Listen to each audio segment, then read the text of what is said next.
आ गया है, आ गया है, आ गया है ब्रेकिंग न्यूज। प्यारे साथियों, आज के सेशन में हम लोग काव्यखंड का पूरा निचोड़ देखने वाले। जितने भी एमसीक्यू है काव्यखंड में, वो आज हम लोग इस सेशन में कंप्लीट करने वाले हैं। तो हेलो दोस्तों, स्वागत है आप सभी का आपका अपना चैनल इस क्लासेज में।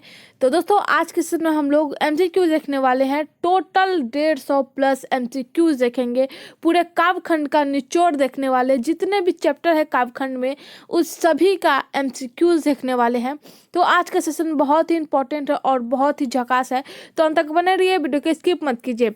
आप लोगों से रिक्वेस्ट है कि आप लोगों ने अभी तक हमारे चैनल को सब्सक्राइब नहीं किया है तो वीडियो को लाइक करें, चैनल को सब्सक्राइब करें और बेल आइकन को दबा दें ताकि जितने भी अपडेट्स हो सबसे पहले आपके पास पहुंचे। तो चलिए इस सेशन को शुरू करते हैं।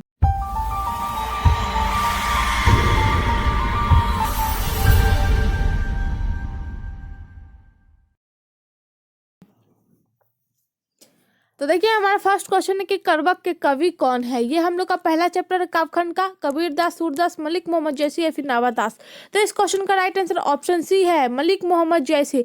कमेंट करते जाइए और वीडियो को लाइक जरूर कीजिएगा और इस सेशन को दोस्तों में भी शेयर करिए। और जितने भी क्वेश्चन है अगर आप लोग को आए तो कमेंट करते जाइएगा। चलिए नेक्स्ट क्वेश्चन देखते हैं। क्वेश्चन नंबर 2 है कि मलिक मोहम्मद जैसी का जन्म कब हुआ था। मलिक मोहम्मद जैसी द्वारा जो है वो करवक लिखा गया है और इनका जन्म पूछा गया है। ये हम लोग का काव्यखंड का चैप्टर नंबर 1 है। तो इसका राइट आंसर जो हो जाएगा 1492। ऑप्शन देखिए सी राइट हो जाएगा।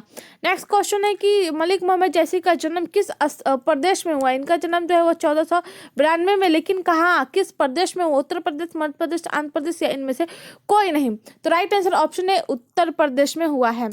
नेक्स्ट क्वेश्चन देखते हैं। क्वेश्चन नंबर 4 है कि जैसी किस तरह के कवि है। भक्ति कवि, सूफी कवि, श्रृंगारिक कवि या फिर इनमें से कोई नहीं। तो जैसी जी जो है वह सूफी कवि है। ऑप्शन बी राइट है। क्वेश्चन नंबर 5 है कि जैसी का जन्म स्थान कहाँ है। जन्म स्थान जो है उत्तर प्रदेश में हुआ है, मतलब इनका जो प्रदेश है उत्तर प्रदेश है और 1992 में जन्म हुआ है, लेकिन कहाँ किस शहर में हुआ है। तो इलाहाबाद, बनारस, कानपुर या फिर अमेठी। तो राइट आंसर जो है ऑप्शन डी अमेठी उत्तर प्रदेश में इनका जन्म हुआ है। क्वेश्चन नंबर 6 है कि जैसी थे क्या थे। धनवान, पहलवान, फकीर या इनमें से कोई नहीं। तो राइट आंसर ऑप्शन सी हो जाएगा, ये फकीर थे। क्या थे, जैसी जो है वो फकीर थे। ऑप्शन सी राइट है। क्वेश्चन नंबर 7 है कि जैसे हिंदी साहित्य के किस काव्य धारा से जुड़े थे। ज्ञान मार्गी, प्रेम मार्गी, कृष्ण मार्गी या फिर सगुन भक्ति काव्य। तो कौन सी शाखा से ये जुड़े हुए हैं वो पूछा गया। तो राइट आंसर ऑप्शन बी है, प्रेम मार्गी शाखा। और ये जो क्वेश्चन पूछे जाते हैं कि प्रेम के पेड़ किसे कहा जाता है, तो जैसी, मलिक मोहम्मद जैसी को याद रखिए। नेक्स्ट क्वेश्चन देखते हैं। क्वेश्चन नंबर 8 है कि जैसी की काव्य की भाषा कौन सी थी। खड़ी बोली, ब्रज, अवधी या फिर अरबी। तो राइट आंसर जो है वो ऑप्शन सी हो जाएगा, Awadhi. Option C. Next question देखते हैं। बढ़ते जाइए, सेशन को लाइक कर दीजिए और अगला क्वेश्चन देखते हैं। जैसी के काव्य का मुख्य रस क्या है। वात्सल्य रस, श्रृंगार रस, वीर रस या फिर इनमें से कोई नहीं। तो इनका जो है वो श्रृंगार रस है। जैसी के काव्य का मुख्य रस क्या है, श्रृंगार रस। क्वेश्चन नंबर 10 है कि जैसी ने रत्नशैल तथा पद्मावती की कथा को किस प्रकार जोड़ा है। प्रेम द्वारा, भक्ति द्वारा, रक्त की लई द्वारा या फिर इनमें से कोई नहीं। तो जैसी जी जो है वह रत्नसेन और रतनसेन और पद्मावती की जो कथा है उन्हें रक्त की लई द्वारा जोड़ा है। तो ऑप्शन सी राइट हो जाएगा। क्वेश्चन नंबर 11 देखिए कि जैसी ने किस दोष के युक्त होते हुए भी गुणवान है। जिहा दोष, नेत्र दोष, अंग दोष या फिर श्रैव दोष। तो राइट आंसर ऑप्शन बी है, नेत्र दोष के होने के बावजूद भी जैसी क्या थे, गुणवान है। तो ऑप्शन जो हो जाएगा राइट हो जाएगा। क्वेश्चन नंबर 12 देखिए, प्रेम के पेड़ किसे कहा जाता है, किस कवि को कहा जाता है। मोस्ट इंपॉर्टेंट क्वेश्चन है। राइट आंसर ऑप्शन ए हो जाएगा, जैसी को प्रेम के पीर, मतलब इन्हें प्रेम के पीर कहा जाता है। क्वेश्चन नंबर 13 है, करवक कहाँ से लिया गया। आखिरी कलाम, अखरावट, मधुमालती या फिर पद्मावत। तो करवक जो है वो पद्मावत से लिया गया। ऑप्शन डी राइट है। लगाते जाइए, लाइक ठोक दीजिएगा और अपने दोस्तों में भी शेयर करिए सेशन को। बहुत ही मजेदार सेशन है और बहुत ही जरूरी है। क्वेश्चन नंबर 14 देखिए, जैसी ने अपनी आंख की उपमा किससे की है। कमल, कुमुद, सरोवर या फिर दर्पण। तो जैसी ने अपनी आंख की उपमा जो है वो दर्पण से की है। ऑप्शन डी राइट है। नेक्स्ट क्वेश्चन देखते हैं। क्वेश्चन नंबर 15 है, सूरदास की रचना कौन सी है। पुत्र वियोग, करवक, छप्पा या फिर पद। सूरदास की रचना पूछा गया है तो ऑप्शन डी राइट हो जाएगा, पद। नेक्स्ट क्वेश्चन देखते हैं। क्वेश्चन नंबर 16 है, सूरदास किस भक्ति के कवि है? राम भक्ति, कृष्ण भक्ति, मातृभक्ति या फिर देशभक्ति? तो सूरदास की भक्ति पूछा गया है, तो ऑप्शन बी कृष्ण भक्ति। सूरदास जो है कृष्ण भक्ति के कवि है। बढ़ते जाइए, अगला क्वेश्चन है, सूरदास किस भाषा के प्रसिद्ध कवि है?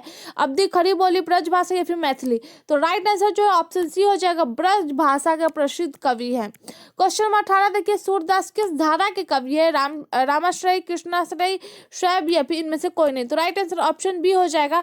इसका right answer option B Krishnashray, option B right है। क्वेश्चन नंबर 19 देखिए कि सूरदास हिंदी साहित्य के किस काल के कवि? आदिकाल, भक्ति काल, रीतिकाल या फिर आधुनिक काल? तो राइट आंसर ऑप्शन बी हो जाएगा, भक्ति काल। ये कृष्ण भक्ति मतलब इन्हें जो है वह ये कृष्ण भक्ति करते थे, तो ये जो है वो भक्ति काल के ही कवि थे, ज्यादा ये भक्ति में ही अपना जीवन व्यापन किए थे, तो ऑप्शन बी राइट हो जाएगा। क्वेश्चन नंबर 20 के प्रस्तुत प्रथम पद में कृष्ण को किसको सूचना दी थी? रात्रि होने का, दोपहर होने का, भोर होने का, इनमें से कोई नहीं? तो प्रथम पद में बोला गया था कि उठिए ब्रज कुमार, उठिए ब्रज कुमार। तो भोर होने की जो है वह मतलब भोर होने की जो है वह क्या सूचना दी गई है, तो ऑप्शन सी राइट हो जाएगा। क्वेश्चन नंबर 21 है कि कौन सी सूचना सूरदास की है? कौन सी रचना सूरदास की? सतशय, दोहावली, सूरसागर या फिर गीतावली?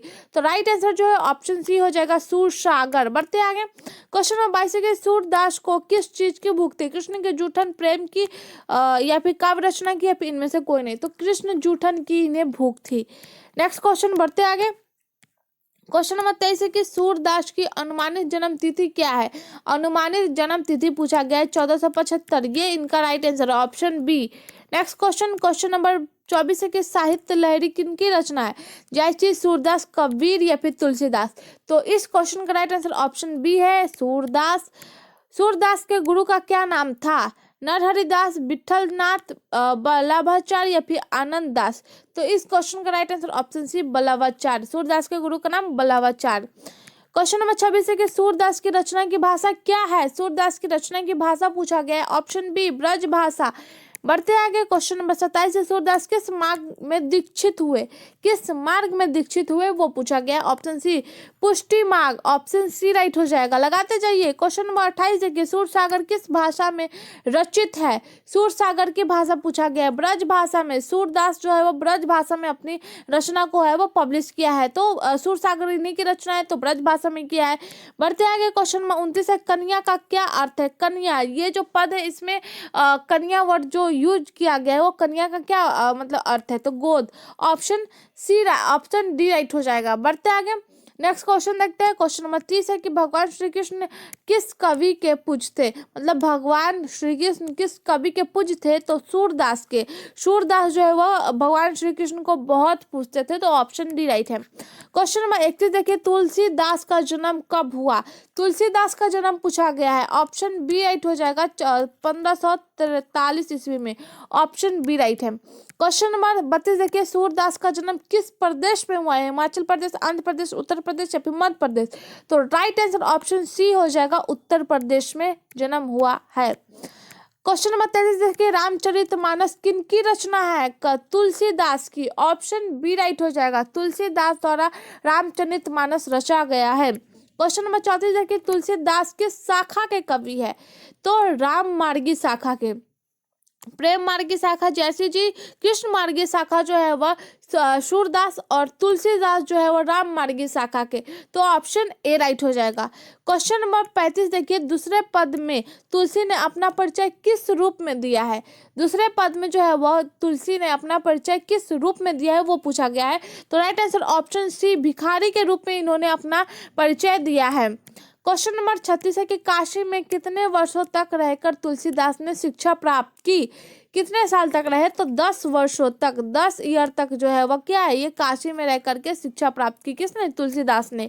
क्वेश्चन नंबर 37 देखिए, तुलसीदास को किस चीज की भूख थी? तो इस क्वेश्चन का राइट आंसर ऑप्शन बी हो जाएगा, भक्ति की। किनकी भक्ति? राम की भक्ति करने की। और ये जो है वह संदेश देते हैं कि आपकी दासी का दास हूँ। दासी कौन है? सीता, सीता माँ की दास हूँ, ऐसे करके ये जो है वह भगवान राम से अपनी जो है वह मतलब दुख को दूर करवाना चाहते हैं। तो ये जो है वह भक्ति की, और किसकी भक्ति करते हैं, तो राम की। तो नेक्स्ट क्वेश्चन देखते हैं। क्वेश्चन नंबर 38 है, तुलसीदास के पठित पाठ किस भाषा में है? तो इस क्वेश्चन का राइट आंसर ऑप्शन डी हो जाएगा, अवधी। अगला क्वेश्चन देखते हैं। क्वेश्चन नंबर 39 है कि तुलसीदास ने दोनों पदों में किस रस की व्यंजना हुई है? वत्सल रस, भक्ति रस, श्रवण रस या फिर श्रृंगार रस? तो इस क्वेश्चन का राइट आंसर ऑप्शन बी हो जाएगा, भक्ति रस की व्याख्या की है। दोनों में जो है वह राम भक्ति ही किए थे। क्वेश्चन नंबर 40 है कि कवितावली के रचनाकार कौन है? कवितावली के रचनाकार पूछा गया, जैसे तुलसीदास, कबीरदास या फिर सूरदास? तो इस क्वेश्चन का राइट आंसर ऑप्शन बी हो जाएगा, तुलसीदास। बढ़ते आगे क्वेश्चन नंबर 41 है, रामचरितमानस का प्रधान रस क्या है? वीर रस, श्रृंगार रस, करुण रस या फिर भक्ति रस? तो इस क्वेश्चन का राइट आंसर ऑप्शन डी हो जाएगा, भक्ति रस। लगाते जाइए, इस सेशन में जितने भी क्वेश्चन है बहुत इंपॉर्टेंट है, और आज इस सेशन में हम लोग काव्यखंड खत्म ही करेंगे। क्वेश्चन नंबर 42 देखिए, निम्नलिखित में रामचरितमानस क्या है? गीता काव्य, गाथा या फिर महाकाव्य या फिर खंड काव्य? तो इस क्वेश्चन का राइट आंसर ऑप्शन सी हो जाएगा, महाकाव्य है। रामचरितमानस महाकाव्य है। क्वेश्चन नंबर 43 है, तुलसीदास का जन्म कहाँ हुआ था? तो इस क्वेश्चन का राइट आंसर ऑप्शन ए, राजापुर वादा, उत्तर प्रदेश में हुआ था। बढ़ते आगे क्वेश्चन नंबर 44 है, तुलसीदास का मूल नाम क्या था? तुलसीदास का मूल नाम पूछा गया है, तो ऑप्शन बी, राम बोला इनका मूल नाम था। बढ़ते आगे क्वेश्चन नंबर 45 है कि तुलसीदास के शिक्षा गुरु कौन थे? तुलसीदास के शिक्षा गुरु पूछा गया है, तो इस क्वेश्चन का राइट आंसर ऑप्शन सी हो जाएगा, शेख सनातन जो है वो क्या है? तुलसीदास के शिक्षा गुरु थे। तो ऑप्शन सी राइट हो जाएगा। नेक्स्ट क्वेश्चन देखते हैं। क्वेश्चन नंबर 46 है, तुलसीदास किस काल के कवि थे? आदिकाल, रीतिकाल, आधुनिक काल या फिर भक्ति काल? तो 46 का राइट आंसर ऑप्शन डी, भक्ति काल। ये राम भक्ति करते थे। रामचरितमानस इन्हीं द्वारा लिखा गया है, और रामचरितमानस जो है वो महाकाव्य है, याद रखिएगा। नेक्स्ट क्वेश्चन देखते हैं। और अभी तक आप लोगों ने इस चैनल को सब्सक्राइब नहीं किया तो वीडियो को लाइक करें, चैनल को सब्सक्राइब करें, और इस वीडियो को जैसे अपने दोस्तों में शेयर करिए। तो चलिए नेक्स्ट क्वेश्चन देखते हैं। क्वेश्चन नंबर 47 है, छप्पय। छप्पय शीर्षक के रचयिता कौन है? छप्पय नाभादास द्वारा लिखा गया, ऑप्शन सी। नेक्स्ट क्वेश्चन देखते हैं। क्वेश्चन नंबर 48 है कि नाभादास की रचना कौन सी है? नाभादास द्वारा कौन सा लिखा गया है? तो छप्पय इनके द्वारा लिखा गया है। क्वेश्चन नंबर 49 है कि नाभादास किसके समकालीन थे? किसके समकालीन थे वो पूछा गया है, तो तुलसीदास के समकालीन थे। ऑप्शन सी है। लगातार सेशन में बने रहिए, लगातार प्रैक्टिस हो रहा है। क्वेश्चन नंबर 50 देखिए, नाभादास का जन्म कब हुआ था? तो इस क्वेश्चन का राइट आंसर ऑप्शन बी है, 1570, जो कि अनुमानित है। तो ऑप्शन बी राइट हो जाएगा। क्वेश्चन नंबर 51 है, किसकी कविता को सुनकर कवि नाभादास सिर झुका लेते हैं? किसकी कविता को सुनकर जो है वो कवि नाभादास जो है वो सिर झुका लेते हैं? तो राइट आंसर लगाइए, राइट आंसर ऑप्शन ए हो जाएगा, सूरदास की कविता को सुनकर नाभादास सर झुका लेते हैं। क्वेश्चन नंबर 52 है कि नाभादास का अस्थायी निवास कहाँ था? तो इस क्वेश्चन का राइट आंसर ऑप्शन ए, वृंदावन में अस्थायी निवास था। क्वेश्चन नंबर 53 है कि संपूर्ण भक्तमाल में किस छंद की व्यंजना है? चौपाई, दोहा, छप्पई या फिर कविता? तो राइट आंसर ऑप्शन सी, छप्पई की। छह छंद, तो छप्पई की व्यंजना है। क्वेश्चन नंबर 54 है कि छप्पई कितनी पंक्तियों का छंद है? तो छप्पई मतलब 6, तो ऑप्शन सी राइट है। क्वेश्चन नंबर 55 है कि नाभादास का उदय हिंदी साहित्य के किस काल में हुआ? हिंदी साहित्य के किस काल में? आधुनिक काल में, आदिकाल में, भक्ति काल में या फिर रीति काल में? तो राइट आंसर ऑप्शन सी है, भक्ति काल में। ऑप्शन सी राइट हो जाएगा। बढ़ते आगे क्वेश्चन नंबर 56 है, कानी का अर्थ क्या होता है? कानी का अर्थ पूछा गया है, तो ध्यान रखिए ऑप्शन डी हो जाएगा, विश्वास, प्रतीति। Option D. क्वेश्चन नंबर 57 है कि नाभादास के दीक्षा गुरु कौन थे? दीक्षा गुरु पूछा गया है, तो स्वामी अग्रदास, अग्र अली भी इन्हें कहा जाता है, तो ऑप्शन ए राइट हो जाएगा। बढ़ते आगे क्वेश्चन नंबर 58 है कि भक्तमाल के रचयिता कौन है? भक्तमाल के रचयिता पूछा गया है, तो ऑप्शन डी राइट हो जाएगा, नाभादास। भक्तमाल के रचयिता नाभादास है। क्वेश्चन नंबर 59 है, भक्त चरित्रों का माला है। भक्त चरित्रों का माला क्या है? Right answer option D, Ratnamal. Next question है, नाभादास किसके शिष्य थे? नाभादास शिष्य थे स्वामी अग्रदास के। ऑप्शन सी राइट है। क्वेश्चन नंबर 61 है कि कबीरदास किस शाखा के कवि थे? कबीरदास की शाखा पूछा गया, ऑप्शन बी, निर्गुण शाखा के कवि थे। क्वेश्चन नंबर 62 है कि नाभा दास किस काल के कवि थे? तो इस क्वेश्चन का राइट आंसर ऑप्शन ए है, भक्ति काल के कवि थे। ऑप्शन ए राइट हो जाएगा। बढ़ते आएंगे क्वेश्चन नंबर 63 कि नाभा दास की कविता किन दो कवियों के बारे में है? किन दो कवियों के बारे में? ऑप्शन बी कबीर एवं सूरदास। ऑप्शन बी राइट हो जाएगा।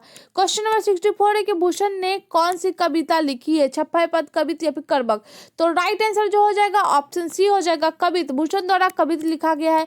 कवित शीर्षक कविता के कवि कौन है? भूषण। ऑप्शन बी राइट हो जाएगा। लगातार सेशन में बने रहिए। क्वेश्चन नंबर 66 है कि भूषण रीतिकाल की किस धारा के कवि है? तो राइट आंसर ऑप्शन डी हो जाएगा, रीति युक्त धारा के। Option D. क्वेश्चन नंबर 67 है कि कवित के प्रथम पद में कौन सा रस है? इस क्वेश्चन का राइट आंसर ऑप्शन ए वीर रस। ऑप्शन ए राइट है। नेक्स्ट क्वेश्चन है कि भूषण ने किस भाषा में रचना की है? खड़ी बोली, ब्रज भाषा, अवधी या फिर इनमें से कोई नहीं? तो राइट आंसर ऑप्शन जो हो जाएगा बी, ब्रज भाषा में इन्होंने अपनी कविताओं को पब्लिश किया है। क्वेश्चन नंबर 69 है कि छत्रसाल की तलवार में कौन सा रूप धारण कर रखा है? तो इस क्वेश्चन का राइट आंसर जो है ऑप्शन ए रौद्र रूप। रौद्र रूप। Option A. 70 नंबर क्वेश्चन है कि कौन सी रचना भूषण की है? तो इस क्वेश्चन का राइट आंसर जो हो जाएगा ऑप्शन डी हो जाएगा, Shivraj Bhushan. Option D right है। बढ़ते रहिए। नेक्स्ट क्वेश्चन में देखिए, भूषण के द्वितीय छंद में किस रस की अभिव्यंजना हुई है? किस रस की अभिव्यंजना पूछा गया है? तो ऑप्शन बी रौद्र रस की। ऑप्शन बी राइट है। क्वेश्चन नंबर 72 है कि कौन सी कृति भूषण की है? कौन सी कृति भूषण की है वो पूछा गया है। तो right answer option B Shiva Bavani जो है वो भूषण द्वारा लिखा गया है। क्वेश्चन नंबर 73 है, भूषण ने किस रस को प्रमुखता दी? किस रस को? श्रृंगार रस, करुण रस, रंध्र रस या फिर वीर रस? राइट आंसर जो है ऑप्शन बी हो जाएगा, करुण रस। Option B. क्वेश्चन नंबर 74 है कि भूषण के प्रिय नायक कौन है? छत्रपति शिवाजी और छत्रसाल, ये जो है वो प्रिय नायक है किसके? भूषण के। ऑप्शन ए राइट है। क्वेश्चन नंबर 75 है कि शिवाजी के पुत्र का नाम था? इस क्वेश्चन का राइट आंसर ऑप्शन बी है, साहू जी। शिवाजी के पुत्र का नाम साहू जी था। क्वेश्चन नंबर 76 है, शिवा बावनी में कितने मुक्तक है यह पूछा गया है शिवा बावनी में। तो इसमें इसका जो राइट आंसर हो जाएगा ऑप्शन सी 52। वीवीआई क्वेश्चन है, ध्यान में रखिए। बढ़ते हैं। क्वेश्चन नंबर 77 है, छत्रसाल दशक में छंद है? छत्रसाल दशक में कितने छंद है? तो ऑप्शन डी 10 छंद है। ऑप्शन डी राइट हो जाएगा। क्वेश्चन नंबर 78 है कि भूषण के पिता का नाम था? भूषण के पिता का नाम क्या हो जाएगा? Ratnakar Tripathi. Option A. Option A right हो जाएगा। बढ़ते रहे। नेक्स्ट क्वेश्चन देखिए, जयशंकर प्रसाद में कौन सी कविता लिखी है? जयशंकर प्रसाद द्वारा कौन सी कविता लिखा गया? ऑप्शन बी तुमुल कोलाहल कहल में। ये जो क्वेश्चन है वेरी वेरी इंपॉर्टेंट है, ध्यान में रखिए, वीवीआई क्वेश्चन है और इस क्वेश्चन का राइट आंसर ऑप्शन बी हो जाएगा। बने रहिए इस सेशन में। क्वेश्चन नंबर 80 है कि जयशंकर प्रसाद का जन्म हुआ था? कब हुआ था जयशंकर प्रसाद का जन्म? तो 1989। ऑप्शन सी राइट है। क्वेश्चन नंबर 81 के जयशंकर प्रसाद के पितामह कौन थे? पितामह पूछा गया। Option A Shiv Ratna Sahu. Option A right है। क्वेश्चन नंबर 82 के जयशंकर प्रसाद कितने वर्ष की अवस्था में पितृ विहीन हो गए थे? मतलब उनके पिताजी मर गए थे, उसे बोलते हैं पितृविहीन। तो कितने वर्षों की उम्र में जो है वो पितृविहीन हो गए थे? तो इस क्वेश्चन का राइट आंसर ऑप्शन बी 12 वर्ष में। 12 वर्ष की उम्र में जो है वो पितृविहीन हो गए थे। क्वेश्चन नंबर 83 है, जयशंकर प्रसाद हिंदी साहित्य के किस काल के कवि थे? किस काल के? तो इस क्वेश्चन का राइट आंसर ऑप्शन सी आधुनिक काल के। ऑप्शन सी राइट हो जाएगा। बढ़ते हैं नेक्स्ट क्वेश्चन देखते हैं। क्वेश्चन नंबर 84 है, कौन सी रचना जयशंकर प्रसाद की है? तो राइट आंसर ऑप्शन सी हो जाएगा, कंकाल इन्हीं के द्वारा लिखा गया है। क्वेश्चन नंबर 85 है कि मनुष्य का शरीर क्यों थक जाता है? तो इस क्वेश्चन का राइट आंसर ऑप्शन ए हो जाएगा, मन को चंचलता से। मन की चंचलता से जो है वो क्या है, मतलब शरीर थक जाता है। क्वेश्चन नंबर 86 है कि तुमुल कोलाहल काल में प्रसाद जी किस रचना से ली गई है? प्रसाद जी की किस रचना से लिया गया है? तो right answer option C Kamayani. Kamayani जो है प्रसाद जी द्वारा लिखा गया और तुमुल कोलाहल काल कमायनी से लिया गया है। प्रसाद जी के रचना जो है वह कमायनी उन्हीं से लिया गया है। राइट। क्वेश्चन नंबर 87 है कि चातक किसके लिए तरसती है? चातक जो है स्वाति नक्षत्र की पहली बूंद के लिए तरसती है, यानी बारिश की पहली बूंद के लिए तरसती है, तो इसे स्वाति नक्षत्र की पहली बूंद के लिए तरसती है। ये बुक में दिया गया है, तो राइट आंसर ऑप्शन सी हो जाएगा। क्वेश्चन नंबर 88 है कि जयशंकर प्रसाद किस वाद के कवि थे? किस वाद के? ऑप्शन ए डायावाद के, ऑप्शन ए राइट है। क्वेश्चन नंबर 89 है प्रसाद जी के पिता का नाम था, क्या नाम था? इस क्वेश्चन का right answer option B Devi Prasad Shah. Prasad ji के पिता का नाम Devi Prasad Shah, option B right है। क्वेश्चन नंबर 90 है कि प्रसाद जी का जन्म कहाँ हुआ था? प्रसाद जी का जन्म, लगातार सेशन में बने रहिए, प्रैक्टिस सेशन है और ये जो सेशन है बहुत इंपॉर्टेंट है, option C Varanasi, option C right हो जाएगा। क्वेश्चन नंबर 91 है कि कंकाल क्या है? महाकाव्य, कहानी, उपन्यास या फिर प्रबंध काव्य? तो राइट आंसर ऑप्शन सी उपन्यास है, कंकाल उपन्यास है। क्वेश्चन नंबर 92 है कि ध्रुव स्वामिनी कैसी कृति है? राइट आंसर ऑप्शन डी हो जाएगा, नाटक, नाटक है। क्वेश्चन नंबर 93 है तुमुल कोलाहल में शीर्षक कविता के रचयिता कौन है? तो इस क्वेश्चन का right answer option B Jaishankar Prasad, option B right हो जाएगा। क्वेश्चन नंबर 94 है कि पुत्र वियोग शीर्षक कविता के किनकी रचना है? पुत्र वियोग, सुभद्रा कुमारी चौहान, पुत्र वियोग, ऑप्शन बी राइट है। बढ़ते हैं आगे, क्वेश्चन नंबर 95 देखते हैं। 95 है कि सुभद्रा कुमारी चौहान का जन्म कहाँ हुआ था? ऑप्शन सी इलाहाबाद में, इलाहाबाद में इनका जन्म हुआ था। क्वेश्चन नंबर 96 है कि सुभद्रा कुमारी चौहान किस वर्ग की कवित्री मानी जाती है? तो इस क्वेश्चन का राइट आंसर ऑप्शन बी राष्ट्रीय भावधारा के, ऑप्शन बी राइट है। बढ़ते हैं नेक्स्ट क्वेश्चन देखते हैं। सुभद्रा कुमारी चौहान को किस पार्टी का एमएलए चुना गया था? तो राइट आंसर जो है वो ऑप्शन डी हो जाएगा, कांग्रेस, कांग्रेस में चुना गया था एमएलए। क्वेश्चन नंबर 98 है कि सुभद्रा कुमारी चौहान कौन सी कृति है, इनके द्वारा कौन सा लिखा गया है? राइट आंसर देखिए कौन सा ऑप्शन राइट हो जाएगा, ऑप्शन डी सभा का खेल, सभा का खेल, ये जो है वो सुभद्रा कुमारी चौहान द्वारा लिखा गया है। सुभद्रा कुमारी चौहान के अनुसार माँ के लिए अपने मन को समझाना कब कठिन हो जाता है? जब उनके पुत्र की मृत्यु हो जाती है, ऑप्शन सी राइट है। क्वेश्चन नंबर 100 है कि पुत्र वियोग शीर्षक कविता में कवित्री की कौन से मतलब खिलौना क्या है? तो उनका पुत्र जो है वो खिलौना है, मेरा खोया हुआ खिलौना अब तक वापस ना आया, ये जो है वो अपने पुत्र के बारे में बोलती है। अगला क्वेश्चन है कि सुभद्रा कुमारी चौहान अपनी पढ़ाई छोड़कर किस आंदोलन में सक्रिय भूमिका निभाने लगी? राइट आंसर ऑप्शन बी असहयोग आंदोलन, ऑप्शन बी राइट हो जाएगा। सुभद्रा कुमारी चौहान का जीवन सुना सुना क्यों है? क्योंकि उनके पुत्र के असमय निधन के कारण जो है उनकी जीवन जो है वो क्या है, सुना सुना है। Right answer option C. अगला क्वेश्चन है गुलामी का नशा किनकी रचना है? तो राइट आंसर जो हो जाएगा ऑप्शन बी ठाकुर रामनाथ सिंह के द्वारा लिखा गया गुलामी का नशा। अगला क्वेश्चन है कि बिखरे मोती क्या है? उपन्यास, काव्य संकलन, निबंध संकलन या फिर कहानी संग्रह? राइट आंसर हो जाएगा ऑप्शन डी कहानी संग्रह है। बिखरे मोती क्या है? कहानी संग्रह। बढ़ते हैं अगला क्वेश्चन देखते हैं। सुभद्रा कुमारी चौहान का प्रतिनिधि कविता संग्रह कौन है? त्रिधारा, मुकुलन, अनामिका या फिर गतिका? तो राइट आंसर मुकुलन, मुकुलन जो है वो कविता संग्रह, ये जो पुत्र वियोग है वह मुकुलन से ही लिया गया है। अगला क्वेश्चन है कि सुभद्रा कुमारी चौहान का जन्म कब हुआ था? सुभद्रा कुमारी चौहान का जन्म पूछा गया है, तो 16 अगस्त 1904 ईस्वी को, 16 अगस्त 1904 ईस्वी, ऑप्शन ए राइट है। बढ़ते हैं आगे, क्वेश्चन नंबर 107 है सुभद्रा कुमार चौहान के पिता का क्या नाम था? पिता का नाम पूछा गया, ऑप्शन सी ठाकुर रामनाथ सिंह, इनके पिता का नाम ठाकुर रामनाथ सिंह। अगला क्वेश्चन है कि सुभद्रा कुमारी चौहान की लिखी कविता कौन सी है?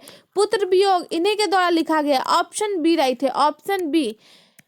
पुत्र वियोग के शीर्षक कविता किस काव्य संग्रह से ली गई है? किस काव्य संग्रह से? तो मुकुलन से लिया गया है, ऑप्शन सी। लगातार सेशन में बने रहिए।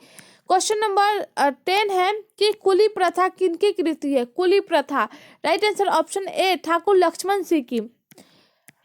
शमशेर बहादुर सिंह को हिंदी साहित्य में क्या कहा जाता है? शमशेर बहादुर सिंह को हिंदी काव्य में क्या कहा जाता है? कवियों के कवि कहा जाता है, ऑप्शन सी, ऑप्शन सी, लगाते रहिए। चलिए बढ़ते हैं आगे, कवियों के कवि किसे कहा जाता है? शमशेर बहादुर सिंह को, ऑप्शन डी राइट हो जाएगा। बढ़ते हैं आगे, उषा का जादू कब टूटता है? जब सूर्योदय होता है तब जो है वो उषा की जादू टूट जाता है, ऑप्शन ए राइट हो जाएगा। शमशेर बहादुर सिंह ने किस कोश का संपादन किया? किस कोश का संपादन किया? Right answer option C Hindi Urdu कोश का संपादन किया, ऑप्शन सी राइट है। सुकून की तलाश क्या है? उपन्यास, कहानी, गजलें, इनमें से कोई नहीं, तो राइट आंसर जो हो जाएगा ऑप्शन सी गजलें, सुकून की तलाश गजलें हैं। क्वेश्चन नंबर 116 की दूसरा सप्ताह का प्रकाशन वर्ष है? दूसरा सप्ताह मतलब दूसरा सप्ताह का प्रकाशन वर्ष कौन सा है? तो 1957, ऑप्शन बी राइट है। शमशेर बहादुर सिंह का जन्म कब हुआ था? इनका जन्म पूछा गया है, 13 जनवरी 1911 को इनका जन्म हुआ था शमशेर बहादुर सिंह का। कौन सी कृति शमशेर बहादुर सिंह की है? ये पूछा गया तो काल तुझसे होर है मेरी, ये जो है वो शमशेर बहादुर जी द्वारा लिखा गया है। उषा शीर्षक कविता के कवि कौन है? Shamsher Bahadur ji, option D right हो जाएगा। बने रहिए इस सेशन में, और अभी तक आप लोगों ने वीडियो को लाइक नहीं किया तो लाइक कीजिए और इस सेशन को अपने दोस्तों में शेयर करिए। अगला क्वेश्चन है कि शमशेर बहादुर जी का जन्म कहाँ हुआ था? तो इस क्वेश्चन का राइट आंसर ऑप्शन ए, देहरादून में इनका जन्म हुआ था। बढ़ते आगे, गजानन माधव मुक्तिबोध का जन्म कहाँ हुआ? बिहार, दिल्ली, छत्तीसगढ़ या फिर Punjab? Right answer option C, Chhattisgarh में इनका जन्म हुआ है। मुक्तिबोध ने किस विश्वविद्यालय से एमए किया है? एमए पूछा गया किस विश्वविद्यालय से, तो नागपुर विश्वविद्यालय से इन्होंने एमए किया है। मुक्तिबोध निराला किस तरह के कवि है? मुक्तिबोध निराला जो है वो किस तरह के कवि है? तो क्रांतिकारी, ऑप्शन सी। मुक्तिबोध में के कविता संग्रह का नाम क्या है? मुक्तिबोध की जो कविता संग्रह है उसका नाम क्या है? राइट आंसर है ऑप्शन बी, चांद का मुंह टेढ़ा। ऑप्शन बी राइट है, चांद का मुंह टेढ़ा। बढ़ते आगे, क्वेश्चन नंबर 125 है कि निराला मुक्तिबोध ने सितारा किसे कहा है? मुक्तिबोध ने सितारा किसे कहा है? राइट आंसर ऑप्शन बी, जनता को इन्होंने सितारा कहा है। मुक्तिबोध के पिता का नाम क्या था? मुक्तिबोध के पिता का नाम पूछा गया। Right answer option C, Madhav Raj Muktibodh. Madhav Raj Muktibodh इनके पिता का नाम है। मुक्तिबोध किस सप्तक के कवि थे? किस सप्तक के पूछा गया है? राइट आंसर जो हो जाएगा ऑप्शन ए, तार सप्तक। Option A. क्वेश्चन नंबर 128 से गजानन माधव मुक्तिबोध का जन्म कब हुआ था? इनका जन्म जो है वो कब हुआ था वो पूछा गया है। राइट आंसर ऑप्शन ए, 13 नवंबर 1917 को हुआ है। मुक्तिबोध की माँ का क्या नाम था? माँ का नाम पुतलीबाई, पार्वती देवी, पार्वतीबाई, अंबिकाबाई या फिर राधाबाई? तो right answer option B, Parvatibai. Option B right हो जाएगा। सेशन में बने रहिए। 130 है कि मुक्तिबोध ने किसका संपादन किया? आजादी, नया खून, कर्मवीर या फिर सरस्वती? तो नया खून इन्हीं के द्वारा लिखा गया। ऑप्शन बी राइट है। जन जन का चेहरा एक के रचनाकार है Gajanan Madhav Muktibodh. Option A right हो जाएगा, जन जन का चेहरा एक। रघुवीर सहाय किस काल के कवि है? रघुवीर सहाय के बारे में पूछा गया। ऑप्शन ए, आधुनिक काल के। रघुवीर सहाय का जन्म कहाँ हुआ था? Option D, Lucknow, Uttar Pradesh. Option D right है। रघुवीर सहाय ने एमए किस विश्वविद्यालय से किया है? तो इस क्वेश्चन का right answer option B, Lucknow विश्वविद्यालय, लखनऊ से ही किया है। दिल्ली मेरा प्रदेश क्या है? निबंध, कहानी, उपन्यास या फिर कविता? राइट आंसर ऑप्शन ए है, निबंध। दिल्ली मेरा प्रदेश निबंध है। बढ़ते आगे, आत्महत्या के विरोध क्या है? निबंध, कहानी, कविता या फिर आलोचना? राइट आंसर ऑप्शन सी, कविता है। आत्महत्या के विरोध कविता है। रघुवीर सहाय का जन्म कब हुआ था? इस क्वेश्चन का राइट आंसर ऑप्शन ए, 9 दिसंबर 1929 को इनका जन्म हुआ था। ऑप्शन ए राइट है। क्वेश्चन नंबर 138 है कि रघुवीर सहाय का जन्म स्थल कौन सा है? काशी, लखनऊ, मेरठ या फिर आगरा? तो इस क्वेश्चन का right answer option B, Lucknow. हंसो हंसो जल्दी हंसो के कवि कौन है? इस क्वेश्चन का राइट आंसर ऑप्शन ए हो जाएगा, रघुवीर सहाय। हंसो हंसो जल्दी हंसो रघुवीर सहाय द्वारा लिखा गया है। 1999 में विनोद कुमार शुक्ल को कौन सा पुरस्कार प्रदान किया गया था? राइट आंसर ऑप्शन सी, साहित्य अकादमी पुरस्कार। प्यारे नन्हे बेटे को कविता का नायक कहाँ के रहने वाला है? Right answer option B, Uttarakhand. Option B right है। विनोद कुमार शुक्ल का जन्म कहाँ हुआ था? तो इस क्वेश्चन का right answer option D, Chhattisgarh में हुआ था।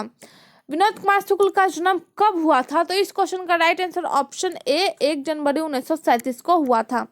प्यारे नन्हे बेटे को कविता में लोहा किसका प्रतीक है? तो कर्म का प्रतीक है। ऑप्शन सी राइट है। प्यारे नन्हे बेटे को रचयिता कौन है? नन्हे बेटे का रचयिता कौन है? तो Vinod Kumar Shukla. Option C right है। क्वेश्चन नंबर 46 है कि नौकर की कमीज क्या है? 146 नंबर क्वेश्चन है कि नौकर की कमीज क्या है? इस क्वेश्चन का राइट आंसर ऑप्शन डी, उपन्यास। उपन्यास है। अशोक वाजपेयी का जन्म कहाँ हुआ था? राइट आंसर ऑप्शन बी, दुर्ग, छत्तीसगढ़। ऑप्शन बी राइट है। अशोक वाजपेयी की माँ का क्या नाम था? तो right answer option C, Nirmala Devi. Nirmala Devi, Nirmala Devi. Option C. Ashok Vajpeyi ने किस विश्वविद्यालय से बीए किया है? ऑप्शन ए, पटना विश्वविद्यालय से इन्होंने बीए कंप्लीट किया है। हार जीत कविता के उत्सव कौन मना रहे हैं? हार जीत कविता में उत्सव कौन मना रहे हैं? तो शासक दल, ऑप्शन सी, शासक दल जो है वो उत्सव मना रहे हैं। हार जीत कैसी कविता है? तो राइट आंसर ऑप्शन बी, गद्य कविता है। ऑप्शन बी राइट है। लगातार सेशन में बने रहिए। अब हम लोग के पास मतलब 8-7 ही क्वेश्चन बचे हैं। कौन सी रचना अशोक वाजपेयी की है? तो इस क्वेश्चन का राइट आंसर ऑप्शन बी हो जाएगा, उम्मीद का दूसरा नाम। ऑप्शन बी, अशोक वाजपेयी का जन्म कब हुआ था? तो इस क्वेश्चन का राइट आंसर ऑप्शन ए, 16 जनवरी 1941 को इनका जन्म हुआ था। क्वेश्चन नंबर 154 है कि ज्ञानेंद्रपति ने कौन सी कविता लिखी है? तो इस क्वेश्चन का राइट आंसर ऑप्शन जो हो जाएगा ऑप्शन बी, गांव का घर, इन्हीं के द्वारा लिखा गया। ऑप्शन बी, कौन सी रचना ज्ञानेंद्रपति की है? तो इस क्वेश्चन का right answer option C, Gangavat, Ganga Tat, ये इन्हीं के द्वारा लिखा है। बढ़ते हैं आगे। संशय आत्मा किसकी कृति है? संशय आत्मा किसकी कृति है? Option A, Gyanendrapati. Option A right है। ज्ञानेंद्रपति का काव्य नाटक है कौन? ऑप्शन देखिए, ऑप्शन डी, एक चक्र नगरी। ऑप्शन डी राइट है। ज्ञानेंद्रपति का जन्म कब हुआ था? तो इस क्वेश्चन का राइट आंसर ऑप्शन ए, 1 जनवरी 1950 को। ऑप्शन ए राइट है। गांव का घर कविता के कवि कौन है? इस क्वेश्चन का right answer option B, Gyanendrapati. Option B right है। ज्ञानेंद्रपति का जन्म कहाँ हुआ था? तो इस क्वेश्चन का right answer option C, Jharkhand में हुआ था। तो प्यारे साथियों, आज का सेशन यहीं तक है। आई होप ये सेशन आप सबको पसंद आया है। आज का सेशन बहुत ही मजेदार था और टोटल हम लोगों ने काव्यखंड कंप्लीट किया है। टोटल हम लोग 100 मतलब 160 क्वेश्चन कंप्लीट किया है।